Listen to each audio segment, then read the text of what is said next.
नमस्कार दोस्तों, आपका GK T20 में पुनः बहुत बहुत स्वागत है। दोस्तों, आज के इस वीडियो में हम अकाउंट के पार्ट 2 से जुड़े सामान्य ज्ञान के कुछ महत्वपूर्ण बहुविकल्पीय प्रश्न उत्तरों के बारे में जानेंगे। पार्ट 1 के लिए आप हमारा पिछला वीडियो देख सकते हैं, जिसका लिंक नीचे डिस्क्रिप्शन बॉक्स में दिया गया है। तो आइए वीडियो शुरू करते हैं।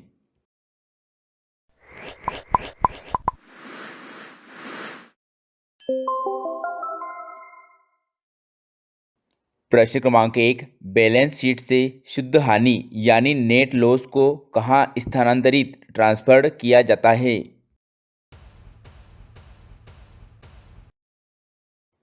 और इस प्रश्न का सही जवाब है ए, कैपिटल यानी पूंजी में।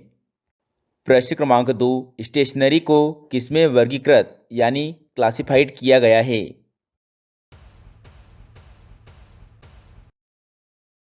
और इस प्रश्न का सही जवाब है बी, ऑफिस सप्लाईज यानी ऑफिस आपूर्ति में।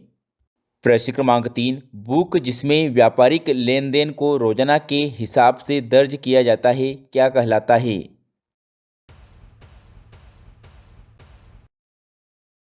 और इस प्रश्न का सही जवाब है ऑप्शन ए, जर्नल।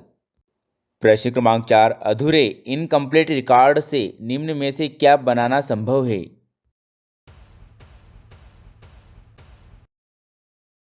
और इस प्रश्न का सही जवाब है option C, statement of affairs बयानों का विवरण।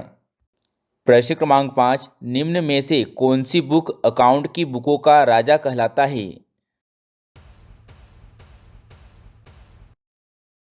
और इस प्रश्न का सही जवाब है ऑप्शन बी, लेजर। प्रश्न क्रमांक 6, प्रत्येक प्रविष्टि यानी एंट्री के नीचे निम्न में से क्या लिखा गया है?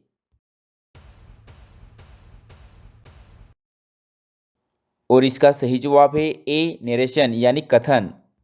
प्रश्न क्रमांक 7, लेखांकन यानी अकाउंटिंग की कितनी शाखाएं होती है?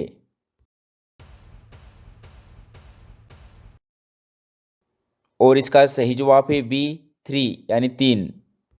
प्रश्न क्रमांक 8, निम्न में से प्रीपेड खर्च यानी प्रीपेड एक्सपेंसेस क्या है?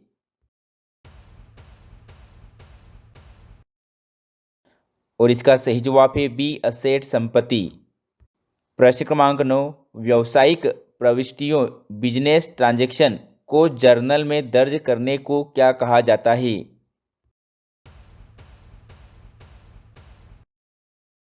और इसका सही जवाब है बी, जर्नलाइजिंग।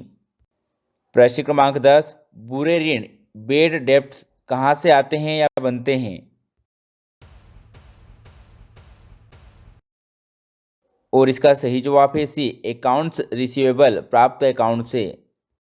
प्रश्न क्रमांक 11, एकल प्रविष्टि प्रणाली सिंगल एंट्री सिस्टम निम्न में से किनके लिए ठीक होती है?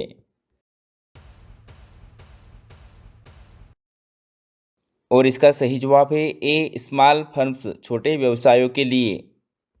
प्रश्न क्रमांक 12, प्रत्येक लेन देन एवरी ट्रांजैक्शन में निम्न में से कितने पहलू होते हैं? इसका सही जवाब है सी, ड्यूअल एस्पेक्ट यानी दो पहलू।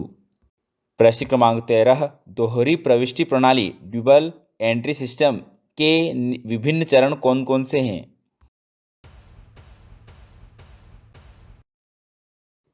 और इसका सही जवाब है D, all of the above उपयुक्त सभी यानी परचेस बुक, सेल्स बुक और कैश बुक। प्रश्न क्रमांक 14, व्यवसाय लेन देन को रिकॉर्ड वर्गीकृत और संक्षेप यानी क्लासिफाइड एंड समराइज में करने को क्या कहा जाता है?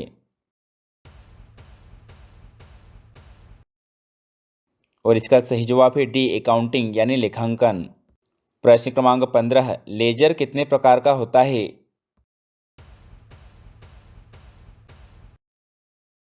और इसका सही जवाब है बी, दो प्रकार का। प्रश्न क्रमांक 16, बैंक ओवरड्राफ्ट क्या है?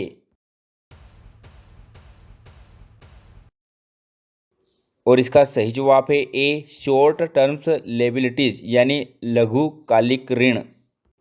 प्रश्न क्रमांक 17, व्यापार में व्यापार के मालिक द्वारा लगाया गया पैसा क्या कहलाता है? और इसका सही जवाब है ए, कैपिटल यानी पूंजी। प्रश्न क्रमांक 18, जिस व्यक्ति से फर्म पैसा लेती है उसे क्या कहते हैं?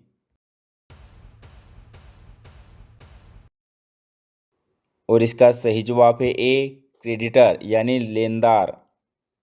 प्रश्न क्रमांक 19, अगर व्यापार में लगी पूंजी रुपये 8,000 और देयताएं रुपये 20,000 तो कुल संपत्तियां कितनी होगी?